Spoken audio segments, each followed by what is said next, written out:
Good evening, Mr. and Mrs. America, and all the ships at sea.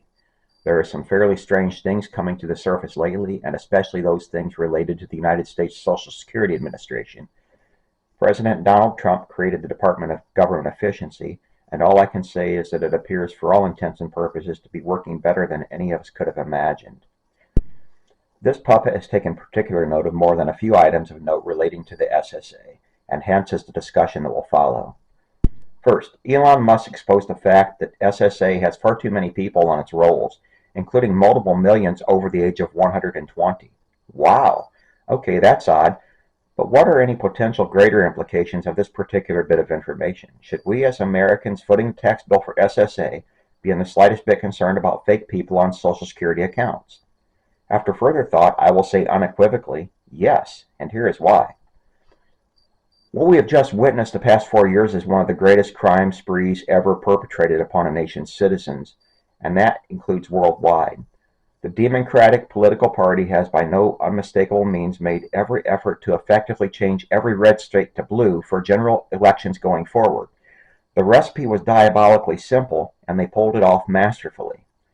You see, in their grand scheme to gerrymander the United States of America into a nation that solidly votes Democratic for the next 100 years, they needed extra Social Security numbers to give to their illegal minions. Where were they going to get those from? Well, it seems that answer just got a lot easier if we, by pure happenstance, happen to have a few million bogus Social Security accounts for impossibly old people floating around out in the ethos. Yep, it was not by any accident that this occurred, friends and neighbors, and every one of the perpetrators needs to be immediately indicted and sentenced to long prison terms for their attempt at destruction of the United States of America.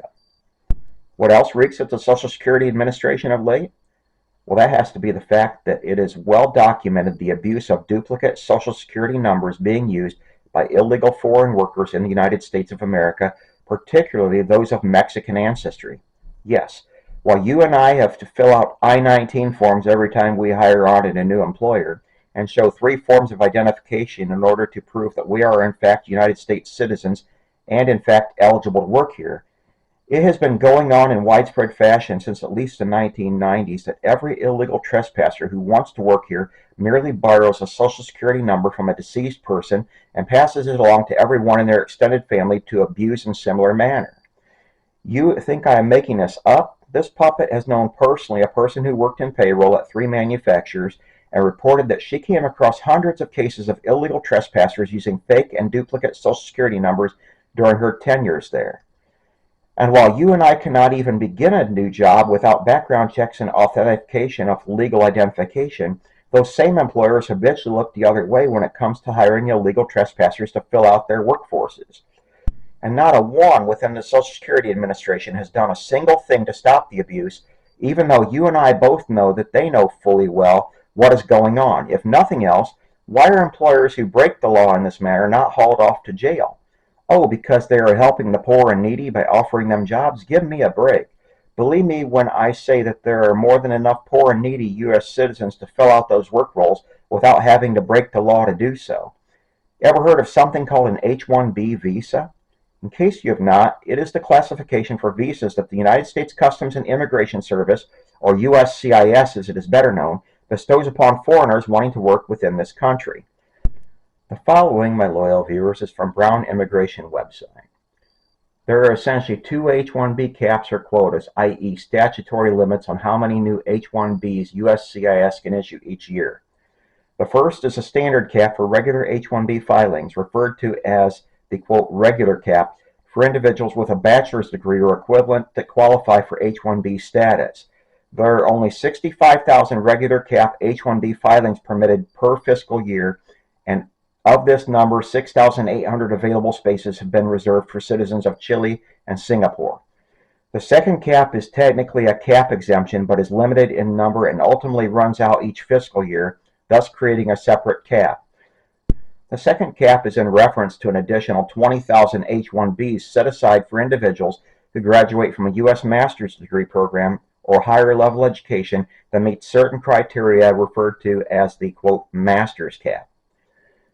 So, what does any of this have to do with Social Security or the Social Security Administration, crazy puppet?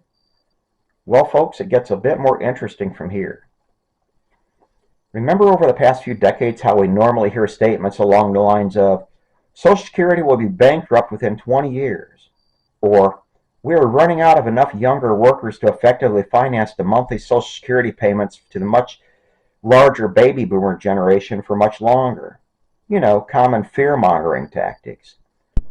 Well, viewers, with 85,000 H-1B workers admitted into the USA each and every year, it gets a whole lot more muddled. You see, friends and compadres, old Uncle Sam withholds federal FICA and Social Security taxes from the salaries of each and every one of those H-1B workers.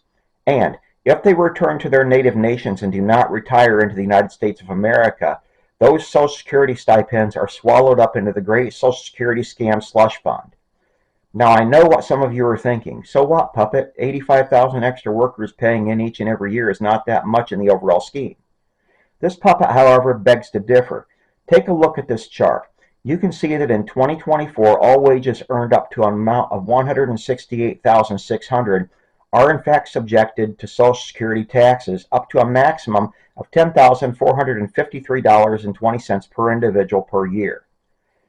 Now, let us consider that the vast majority of H-1B holders are upper salary earners, being largely made up of engineers, computer programmers, and medical specialists. I think it is safe to say that the majority of these earn in the upper 25% of that $168,600 maximum Social Security taxable income range. That said, I will assume that they fall to the lower side of the upper 25% range and calculate their Social Security tax rates on annual incomes of $126,450, which is exactly 75% of the $168,600 amount.